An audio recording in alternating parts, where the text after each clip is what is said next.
Yo, what's up mga kapamilya? For today's video mga kapamilya, samahan nyo akong gumawa ng isang uri ng pulutan or ulam. Ito ang dinakdakan.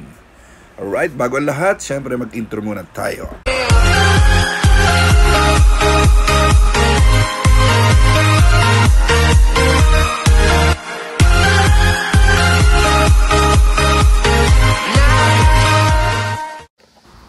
So ito na mga pambihira, bumili ako ng 1 kilong maskara. Ito yung tinatawag natin maskara, yung merong muso ng baboy at saka tenga. So nilaga ko muna ito and then inihaw ko na lang to by using the blue torch. Wow, English! So ayan, hiniwa-hiwa ko lang ng pagganyan mga kapambihira. Yan po ang hiwa ng ating dinakdakan. Alright, so kasunod yan, naghiwa na rin ako ng sili mga pambihira. Ito, siling green. Yan. At siyempre may kasama yung siling pula. Alright. So ang tagal ko nang hindi nakagawa ng ganitong pagkain mga pambira or putahe.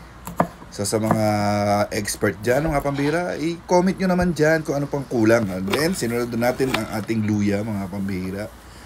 So yan at aking binilisan ng aking kilos. Tumatalsik pa. Hiniwa ko lang siya ng strip. Yan, pag ganyan lang. Depende po sa inyo kung anong klaseng hiwang gagamit. Pwede naman siya yung chunks. Mas maigi sa akin ito yung strip. Yan. Alright. So tuloy-tuloy tayo sa paghiwa mga kapambihira. At isunod na natin itong kalamansi. So po, mayroon po siyang kalamansi mga kapambihira. Gumamit lang ako nito ng mga 5 buo. 5 pieces na kalamansi mga kapambihira. Alright. Natumba-tumba pa ang aking camera. Ayan, sinala na natin. Alright. So, mainam po itong dinakdakan doon sa mga sawa na sa inihaw, ganyan. Tapos, mas masarap po siyang gawing pampulutan. Alright, sundan natin itong sibuyas. Gumamit ako ng medium size. Right, di ko na ginawang hiwang chunks ito. Ni-slice ko lang siya mga pambihira. Alright. So, yan, binilisan ko na.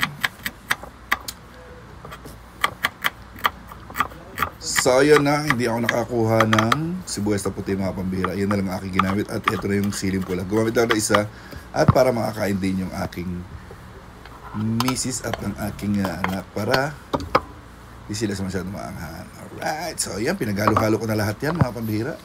Minekos-mekos ko na yan, insan, at nilagyan ko na ng paminta yan. Alright. So ayan, gumamit ako ng mayonnaise mga pambira. Yung iba kasi mga kapambira is utak ng baboy ang ginagamit yan. No?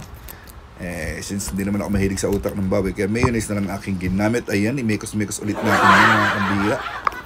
Alright, mekos-mekos na insan. Dire-diretso lang natin ang pag-mekos-mekos niyan. Hanggang sa lahat ay makover na ng ating mayonnaise. Alright. Amazing! So magdadagdag lang tayo ng konting alat kasi medyo matamis ang mayonnaise. Alright. So ayan, continuous lang ang halo natin mga pambihira.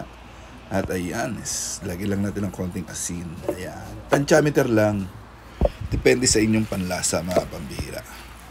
And then yan, mekos-mekos ulit. Ayan, mekos-mekos na mga insan. Alright. So, konting halo na lang at pwede na po natin bitawan yan. Pwede na natin kainin yan mga pambihira. Shoutout po sa ating lahat, sa ating mga kaibigan dyan. Kung ikaw ay napadan lang, baka pwede naman pa-subscribe si Don Arnie TV Official Kapambihira. At ito naman po ang ating finished product mga kapambihira. Ready to eat na. Salamat sa inyong lahat sa support, panonood. Bye-bye!